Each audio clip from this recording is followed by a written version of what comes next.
¿Qué tal, mis queridos amigos? ¿Cómo estáis? Espero que vaya muy bien por ahí. Pues esta quizá no es la manera más ortodoxa de empezar un vídeo de presentación de un automóvil que no habíamos enseñado ni probado antes, empezando por detrás, en el Polestar 4 o Polestar 4, como prefieras, porque este vehículo, tremendamente interesante por diseño y por cómo está concebido, no tiene luneta trasera. Fíjate lo que tenemos aquí detrás. Tenemos una caída del techo peculiar, en la que hay una gran tapa que está del color de la carrocería del vehículo y que le da esta característica vista detrás, que a algunos convencerá más que a otros, que convencerá menos. Desde luego a todos, nos guste más o menos, nos resultará llamativo y peculiar, que es un efecto wow, como el que estaba buscando seguramente Polestar cuando diseñó este coche, porque si lo miras bien, aparte del techo de cristal grande y muy agradable de llevar, por cierto, que cubre la parte superior, entre la tapa del maletero y el techo de cristal hay un par de lamas, una de ellas metálicas, que bien podrían haber sido parte total o completa de una luneta aquí detrás, aunque hubiera quedado muy tendida. En su lugar, en lugar de poner cristal, lo que nos han colocado son dos enormes cámaras aquí detrás, de las que te voy a hablar bastante a continuación, porque son las que nos van a dar visión en donde estaba antes el retrovisor, y vamos a ver qué es lo que ha hecho Polestar para solucionarlo. Esto tiene lógicamente un relato detrás y tiene una parte de ingeniería, y es el hecho de que este diseño de carrocería tan peculiar, que la marca llama como un subcoupé, podríamos llamar que es una carrocería de crossover, tenga la ventaja de que para las plazas traseras, con una altura muy inferior, tengamos el mismo espacio para la cabeza que si estuviéramos circulando con un SUV. Bueno, si nos alejamos un poquito, este Polestar 4 se muestra en su totalidad, en su inmensidad, son 4,84 metros de longitud y nada menos que 3 metros clavados, 2,99 casi de distancia entre ejes, casi 3 metros de distancia entre ejes, es un montón de espacio teóricamente para las plazas traseras. Parte del carácter deportivo que tiene el coche, el hecho de que las llantas más pequeñas en este vehículo son de 20 pulgadas nada menos, y esta bestia que estoy conduciendo yo hoy tiene 22 pulgadas, una barbaridad. Y es que estoy conduciendo una de las dos versiones que han salido al mercado hasta la fecha. Hay una versión con un único motor y que llaman de autonomía extendida, que pasa de los 550 kilómetros de autonomía de manera holgada, y luego está la versión deportiva, esta con nada menos que 544 caballos de potencia. Estos coches tienen muchísimo diseño, todo como muy minimalista a lo nórdico, el hecho de que llevan su pegatinita con las prestaciones del vehículo, como si estuviéramos en los años 80, y aquí lo que nos marca es 100 kilovatios hora de batería y 400 kilovatios de potencia, con esos dos motores que traducidos son 544 caballos de potencia. Por cierto, la batería que consta aquí, 100 kilovatios hora, es bruta. La neta que propulsa este vehículo es de 94 kilovatios hora, que son los aprovechables. Es un coche con mucho equipamiento de seguridad, con un sistema de operativo de Google muy refinado y al que se le han aplicado muchas capas de diseño, pero siempre de una manera minimalista. De verdaderamente hay un montón de trabajo en el multimedia y en el interior, e igualmente algunos detalles de equipamiento muy llamativos, aparte de cosas como unos faros con matriz de LED o cámaras que voltean todo el coche y que te dan un montón de información para que en el futuro, además, con un LiDAR, con un radar ahí encima, este coche se supone que va a tener nivel 3 de conducción autónoma. Hay otra versión, como digo, con un único motor que tiene 272 caballos y que da la fuerza detrás. Y este, según lo pongas en un modo de conducción normal o deportivo, va a funcionar con un motor siempre atrás o va a conectar el motor frontal para dar esos 544 caballos de potencia. 526 litros de maletero combinados con un pequeño frank para dejar cables, vamos a abrirlo a continuación, y un doble fondo.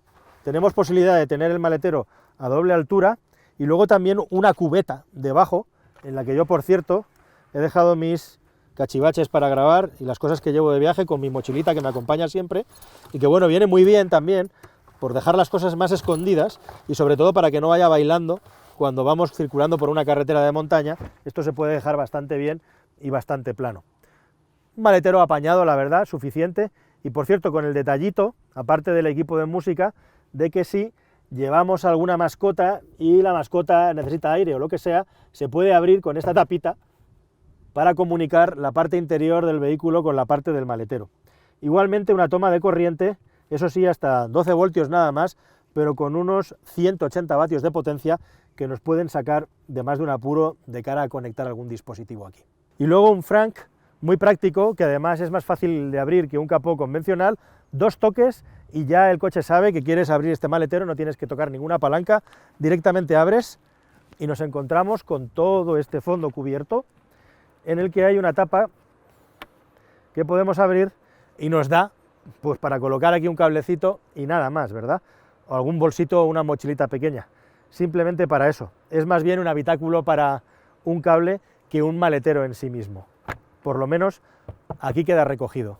Pero ahora a mí lo que me pide el cuerpo es sentarme en las plazas traseras a ver si el relato de Polestar es cierto y luego subirme a conducirlo a ver qué tal les ha salido un coche con un carácter, digamos, más familiar. Estamos hablando de un vehículo de 5 plazas y más de 500 litros de maletero, pero con una potencia loca.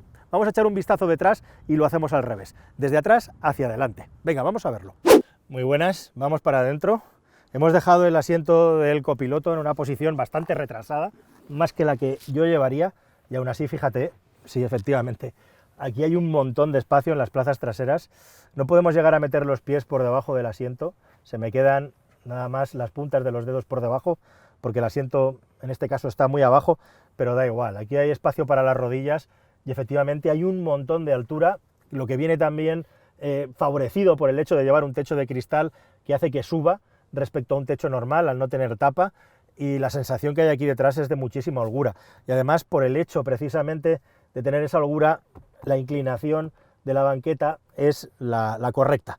Los asientos son absolutamente excelsos y desde luego son de un coche de muy alto nivel y están hechos en muchos casos, así como en la tapicería que hay puesta en las puertas y en la decoración del vehículo, con materiales reciclados, con una especie de trenzado que está hecho con plásticos reciclados en las telas del vehículo en determinadas partes, que además se nota la diferencia al tacto, unos asientos que además delante están ventilados. Y otro detalle interesante para redondear el conjunto que tiene el vehículo, bueno, ya veis que tenemos aquí un brazo armado grande que he dejado abierto porque cuesta un poco el tirador de sacarlo.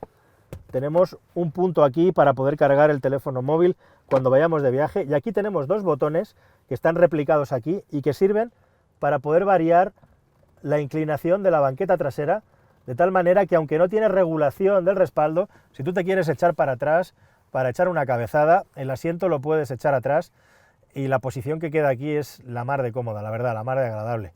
Así que lo dicho, tenemos un montón de espacio en las plazas traseras, la posibilidad de reclinar, no mucho, pero podemos reclinar el respaldo del asiento y muchísimo espacio para las piernas, para dejar objetos, un coche para poder llevar a 4 personas de gran tamaño sin ningún problema aquí dentro. Puedes ver cómo varía la inclinación del respaldo trasero y en general el ambiente que hay en el interior, en el entorno, es muy agradable y se respira un ambiente, podríamos decir, sofisticado, con algunos detallitos pocos pero deliciosos aquí delante. Después de hacer una revisión a fondo del coche, lo que te puedo comentar del interior es que tiene uno de los mejores remates, uno de los mejores acabados que he visto en ningún coche eléctrico que haya probado hasta la fecha. En algunas cosas este coche está en el top de los vehículos eléctricos, desgraciadamente no está en el top de los consumos, ni el de los precios más asequibles, pero en muchas cosas sí que está en el top y desde luego el nivel de acabado que tiene a mí me parece uno de ellos. Está todo súper cuidado, súper bien diseñado, cómo están integradas las capas. Hay un equipo de sonido Harman Kardon con 16 altavoces dentro de esta unidad, cómo funciona el sistema de climatización, que es difuso, y bueno, como en la mayoría de vehículos de este tipo, se maneja todo a través de una pantalla grande. Voy a poner el coche un momento en marcha para que podamos poner el volante en su sitio y poderte enseñar bien todo, pero todo pasa por la pantalla. Una pantalla en la que una novedad es que podemos tener siempre a la vista 2 niveles de información. El navegador va a estar siempre puesto y luego podemos elegir tener acceso a 4 niveles de configuración del coche, o directamente podemos hacer más grande el navegador y tener un nivel de acceso a la información. Dentro de estos toggles, dentro de estos docks en los que hay distintas opciones de configuración, tenemos también lo que se llaman favorite shortcuts, es decir, los atajos para poder configurar aquí al gusto sistemas del vehículo, acceso a la información, sistemas de asistencia a la conducción, configuración del volante y del asiento, que por cierto puedes memorizar y que cada vez que tocas un poquito, con un pequeño cambio, te va a salir un mensaje en la pantalla para, si quieres guardarlo, ya lo tengo guardado. Y hay igualmente también acceso al programador para poner el coche en el modo más deportivo, algo que también podemos hacer desde el volante, desde los mandos del volante, que tienen muchas funciones. Es una pantalla que funciona verdaderamente bien, como puedes ver, con el sistema operativo de Android. Yo he estado aquí trasteando un poco la ecualización del sistema de sonido, con unas grafías, por cierto, que son típicas de Polestar y que ya te estás familiarizando porque son iguales en todos los coches. Tenemos un acceso a todas las aplicaciones del vehículo y me estaba planteando yo todo este trabajo, todo este trabajazo que han hecho, que con el Android Auto y el Apple CarPlay sí tiene sentido, porque al final el interfaz que tienes aquí es idéntico a si tienes un vehículo Android, ¿no? Vas a tener aquí el Google Maps, que todo el mundo tiene en su móvil. Pero bueno, la verdad es que es una gozada cómo funciona. Simplemente déjame que te enseñe el detalle de que, al igual que en un vehículo de Tesla, la orientación de las salidas de aireación se manejan mediante el dedo. Todo funciona de una manera muy fluida y es muy llamativo, y esto tengo que darle las gracias a la gente de Polestar, como durante la presentación nos han hecho un mini cursillo para poder utilizar correctamente todas las funciones del sistema multimedia y que nosotros ni estemos aquí perdiendo el tiempo ni contándote cosas erróneas. Si se supone que un coche cada vez más es un tablet con ruedas, nos guste o no una tablet con ruedas, ¿por qué narices no dedican tiempo de la presentación a enseñarnos a aprovecharla bien? Cosa que todo el mundo va a acabar haciendo con el tiempo, con el manual de instrucciones, pero que uno que tiene 2 o 3 horas normalmente para poder probar el coche y contártelo en su totalidad, en muchas ocasiones se queda atrás. Bueno, aquí tenemos la posibilidad, como te decía, de poder configurar los atajos que vamos a tener en la pantalla principal y los distintos modos de conducción, que además están hechos para que cuando tú vayas conduciendo, aunque no toques en el botón, fíjate aquí que, por ejemplo, en el sistema de potencia, modo Sport o modo normal, tenemos el botón de más autonomía o más prestaciones. Yo puedo tocar fuera de prestaciones, pero simplemente tocando derecha e izquierda, el coche cambia el botón. Y luego además tenemos 3 botoncitos si ya queremos entrar en lo concreto para tener más información de este menú, de qué se trata y que todo el mundo pueda configurar el coche a su gusto. Hablando de configuración, tenemos un montón de posibilidades. Este coche tiene suspensión variable, este coche tiene también distintos grados de retención, ahora te voy a hablar de eso, e igualmente cuenta con un modo deportivo para el control de estabilidad. Y en general funciona de cine, funciona de maravilla, es un ejemplo a nivel de industria del automóvil por la facilidad de uso y por la legibilidad, y yo no puedo más que aplaudir a Polestar por haber hecho también las cosas en lo que se refiere a su sistema operativo. La pantalla, como puedes ver, una pantalla paisada, pequeña, pero que igualmente nos muestra la información adecuada y que nos permite tener también directamente el navegador integrado en la pantalla como tengo yo ahora mismo. Por cierto, que una cosa que no estaría de más a la hora de darle un premio o una puntuación todavía más a este coche es que la información del consumo del vehículo fuera más alta, tuviéramos más datos y tuviéramos gráficas como ocurre en los coches de Tesla, algo que no pasa en los vehículos de Polestar. Nos tenemos que conformar con mucha menos información y la verdad es que es una lástima. Información, por cierto, que podemos consultar sin ningún tipo de problema, tanto en la pantalla como aquí en Trip Information, dentro de la pantallita, donde puedes ver cuál es el consumo que tengo yo ahora. Estoy gastando entre 24 y 25 kilovatios hora. No es un coche, como digo, que sea especialmente destacado en lo que se refiere a los consumos. Yo, lógicamente, le he estado dando bastante zapatilla y probándolo con bastante intensidad, pero para los 17-18 kilovatios hora de consumo que tiene establecidos como homologados, se me quedan un poco altos, salvo que hagamos una conducción muy suave. Para entrar en la información de lo que son los consumos del coche, nos tenemos que ir a la bandeja de aplicaciones y entrar en el Trip Meter para poder tener aquí información de cuánto estamos gastando y cuánto estamos recorriendo. Ahí lo tienes ahora mismo representado. Por todo lo demás, a nivel de funcionalidad, ninguna pega. Es un coche de los que ya no tiene botón de arranque, entras, sales, te detecta. Solamente tengo una pega, señores de Polestar, que a mí no me ha convencido para nada, que son estos botones ápticos que tienen doble nivel. Por un lado tenemos el nivel de que pasando el dedo, aquí puedes ver en la pantalla, espero que lo puedas ver, tenemos seleccionado qué es lo que queremos usar, volumen abajo, volumen arriba, canción derecha, izquierda en este menú, pero no ocurre como en un Mercedes que tú pasando el dedito ya lo vas subiendo y bajando, tienes que tocar el botón y el tacto del botón es un botón, yo creo que tosco, duro y que no concuerda un poco con toda la facilidad y la relajación con la que se lleva este coche. Estos botones táctiles a mí personalmente no me acaban de convencer. Y luego, bueno, pues como digo, el sistema de climatización funciona muy bien, tenemos un head-up display básico con el detallito de que podemos configurar para que la información se ponga en color amarillo, no vamos circulando por los países nórdicos y todo está blanco, para que haya mayor contraste, y una cámara que está pendiente de nosotros, aquí, cámaras por todas partes, y que nos regaña constantemente a la mínima que retiramos la vista de la carretera o incluso si estamos mirando un poco más de la cuenta algún sistema de la pantallita. Tiene los huecos típicos para dejar botellas, para dejar objetos, un desahogo bastante apañado debajo del reposabrazos con 2 tomas USB-C. Y otra de las cosas que me encanta y por las que este coche destaca, como te estaba contando, es por la calidad espectacular de los asientos. Unos asientos que sujetan a la perfección, con un mullido duro y que no tienen que recurrir al cuero en esta versión. Por cierto, Polestar nos ha repetido varias veces que su cuero es de verdad, es cuero Napa y que, bueno, pues está sacado, si no he entendido mal, de Escocia. Lleves unos asientos de cuero, unos de tela, vas a llevar unos asientazos mejores que el 90 y muchos % de los automóviles que hay disponibles en el mercado. ¿Estás pensando en comprar un automóvil nuevo? Pues entra en carwow.es y ahorra más de 4.000 euros de media. Entras, configuras uno o varios modelos y ya está. Vas a empezar a recibir ofertas gratis y de concesionarios directamente en el dispositivo que elijas. Pero ojo, tranquilo, no te va a molestar nadie. Solamente contactarán contigo cuando tú tomes la decisión. ¿Tienes dudas entre varios modelos? Es normal. Entras en carwow.es y miras las reviews. Probamos todos los coches y cómo se actualizan y te lo contamos de la manera más detallada y honesta posible. Infórmate, elige y ahorra con carwow.es. Es tan cómodo como ponerse el cinturón en este coche. Y ahora a seguir disfrutando del vídeo. Venga, vámonos. Esto tiene bastante que explicar, el retrovisor electrónico del coche. Esto no es un retrovisor, es una pantalla, aunque para empezar no podemos ver detrás como un espejo, pero sí que podemos ver a los ocupantes del coche. Así como en otros coches, ahí vemos a mi compañero grabando, por lo menos lo veo yo. De esta manera nos podemos ocupar de las personas que hay detrás, podemos ver a los niños o los ocupantes en caso de que sea necesario. Y si no, tenemos la pantalla. Una pantalla que parte de la señal de una cámara de 2,5 megapíxeles, es una pantalla 1080p, o sea, tiene mucha definición y luego tú puedes configurar a tu gusto. Como en todos los coches que he probado con un retrovisor electrónico, hay un problema, y es que es una imagen bidimensional que no tiene profundidad de campo, que no imita lo que es un espejo. Fíjate en ese autobús que está pasando por ahí, al fondo lo has visto, y esos coches tienen exactamente la misma definición que los arbustos que tengo aquí delante.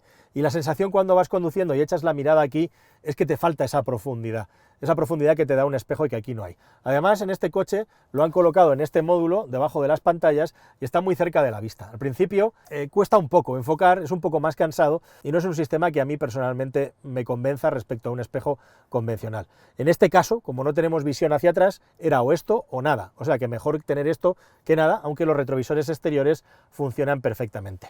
Y un detalle interesante más, por la posición, ahí lo puedes ver, que le ha dado Polestar, por cómo ha protegido la cámara trasera, nos han vendido durante la presentación que es prácticamente imposible que se moje, y eso es una ventaja, porque si llueve, la luneta trasera se moja, y con la luneta trasera tendríamos el problema de que no vemos hacia atrás. Con este coche, aunque esté lloviendo, se supone que sí que vemos hacia atrás. Y resulta que parece que alguien en Polestar lo tenía preparado, porque han encendido el botón de las tormentas y nos ha empezado a caer una tormenta fuerte mientras iba conduciendo. ¿Y qué creéis que ha pasado? ¿Se ha tapado la cámara, nos ha dejado sin visión o con el diluvio se seguía viendo? Vamos a echar un vistazo. Bueno, pues ahí lo tenéis. Efectivamente, en los momentos en los que ha llovido más, incluso con spray, la cámara ha seguido funcionando perfectamente, tiene una cubierta, además aerodinámica, y normalmente cuando el coche está en marcha, el viento siempre va a hacer que la lluvia vaya hacia atrás y realmente no se moja la cámara, con lo cual una ventaja de este sistema, eso sí, a pesar de que no se ve igual de bien que un espejo, es que cuando llueve seguimos teniendo la misma visión atrás que tendríamos si no estuviera lloviendo, cosa que no ocurre con un espejo retrovisor convencional. Además de tilt, el retrovisor electrónico tiene pan. Cuando pones el intermitente a la derecha o a la izquierda, cambia el ángulo para darte más visión en la zona a la que vas a girar y de esa manera eliminar ángulo muerto. Lo vas a ver ahora. Voy a poner el intermitente a la izquierda, que me quiero incorporar, y nos incorporamos a la vía. Y ahora lo quitamos y se centra. Si yo ahora pusiera el intermitente a la derecha, nos va a dar un poco más de vista a la derecha. Ahí está, ahí lo tienes. Y ahora lo vuelvo a centrar. Existe una diferencia clara de prestaciones, que no de rendimiento, entre las dos versiones de este coche. Hay una, la Long Range Single Motor, un único motor con los 272 caballos que comparten todos los coches del grupo Geely y tracción trasera. Esta versión vale 65.900 euros y tiene una autonomía homologada que pasa de los 600 kilómetros. Ya sabes lo que ocurre con esto. Acelera de 0 a 100 en 7,1 segundos, que no impresiona mucho para los 272 caballos que tiene el coche.